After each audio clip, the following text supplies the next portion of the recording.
Hello, I'm Peter Bell, and I'm here with Mickey Fulp, the Mercenary Geologist. Hello, Mickey.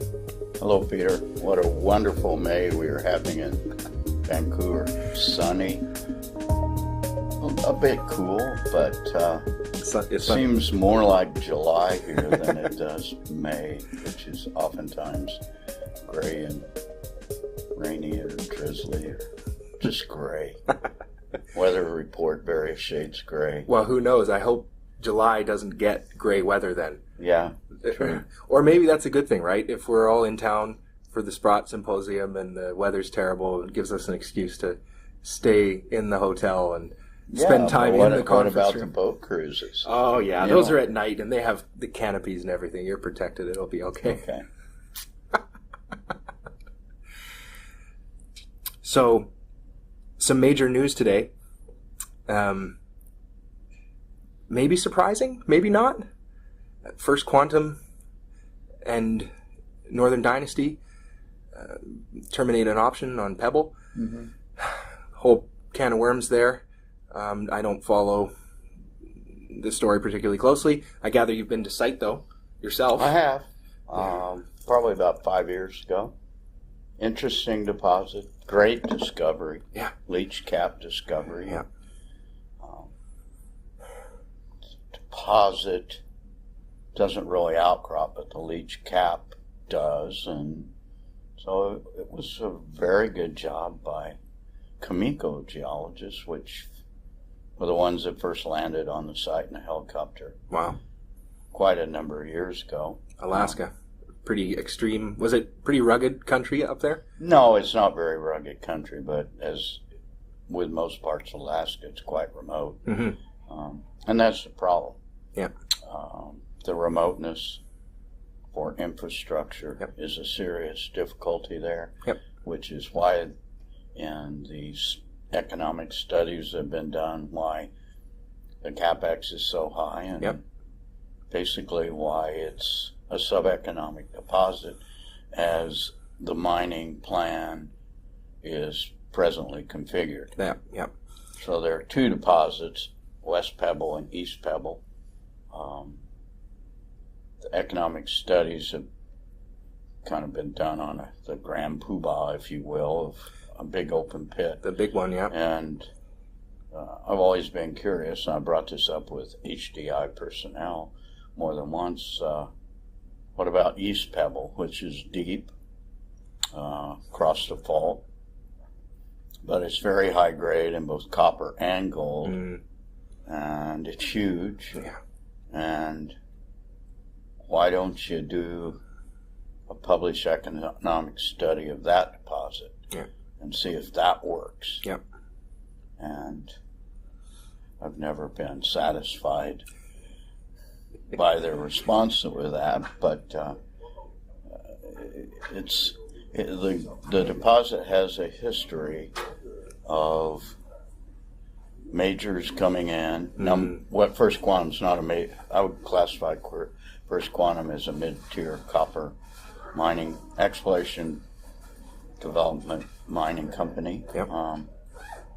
But they're not the first ones to take a run at this, and it's not surprising to me that they pulled out. If the deposit was economic in any way, shape, or form,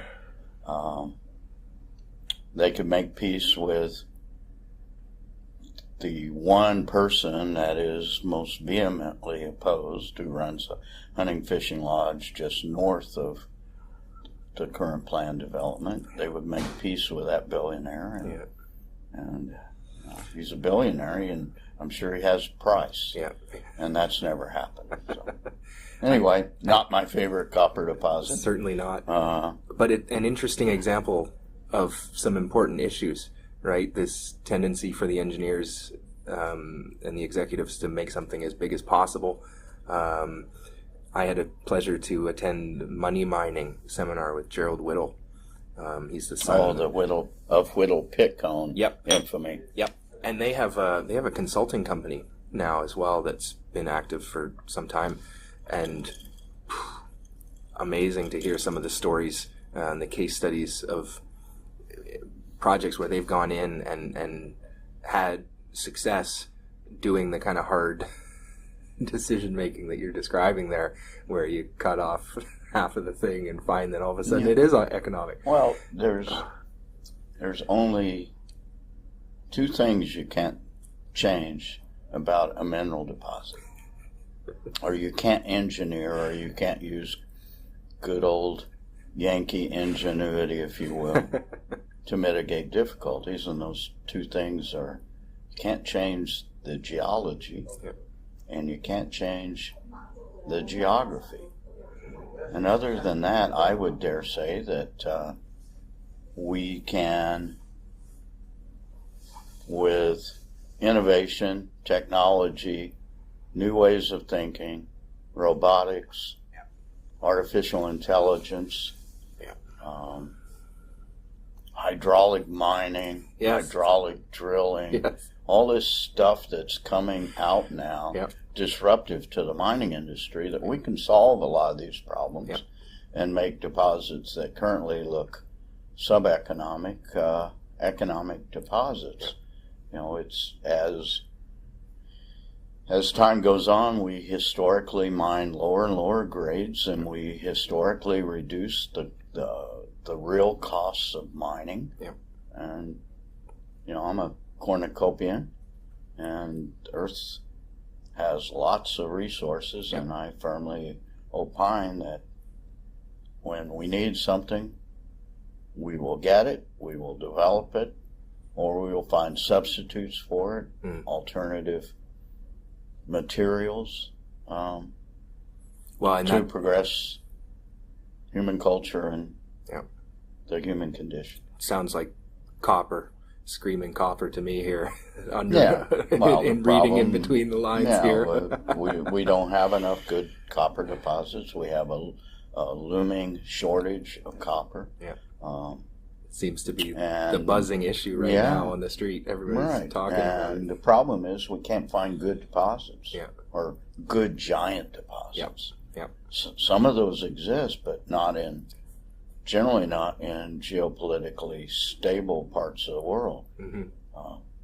There's deposits in the DRC that could change the entire copper paradigm, but very few brave souls are willing to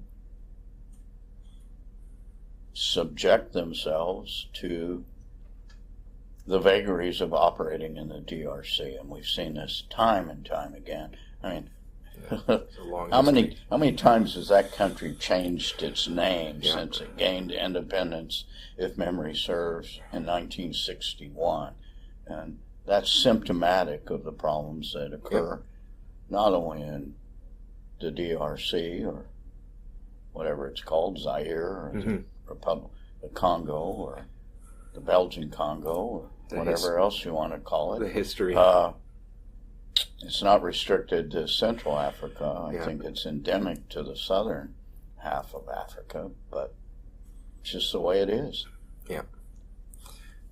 So many things to discuss on all that. I'll mention again the Whittle thing. Technology and all that is important, and there's a steady kind of progress in that. The thing I was most surprised by was how much it was a mental shift, and to hear Gerald Whittle describe how, you know, the change in mine plan resulted in a fairly, as he said sometimes, changing one cell in a spreadsheet. You know, it was, in some cases it was that simple, about changing the objective or the constraints in some mathematical formula or whatever that it was, and how that could have all these cascading effects through the results that you get. And his point that it was so much about the attitude of the engineers and the executives behind the plan. I'm going to throw something out here and just kind of food for thought. Engineers are trained to think in relatively narrow space, I think, by the nature of the profession. And when you get an engineer that does think outside the box, or thinks perhaps like we did when we were young children before we were all kind of put into a narrow cultural paradigm of the way we're supposed to think. If you can get someone that's not restrained by those sorts of thinking patterns, then that's when humans progress as a technological species, if you will. Well, and so if we could take the best geologist in the world and the best engineer and meld that into one thinking individual, because geologists as a profession, we're not a hard science, so we're probably more expansive in our thought patterns. There's a lot of interpretation, it's a lot of interpretation goes into not only the science, but what I call the art of geology, the ability to think not only in two dimensions as most human beings do. Geologists, when I go outdoors, I see the world in three dimensions. And very few people are trained to do that or have the inclination to do that or the mindset. Now, I think spatially, and I always have. But if you could combine that kind of free thinking ability with engineers who are nuts and bolts kind of guys, and some of the things that they do are brilliant. But I think they probably at times tend to think in too narrow a range. Watch for more from my 90-minute interview with Mickey Fulp, recorded May 25th, 2018.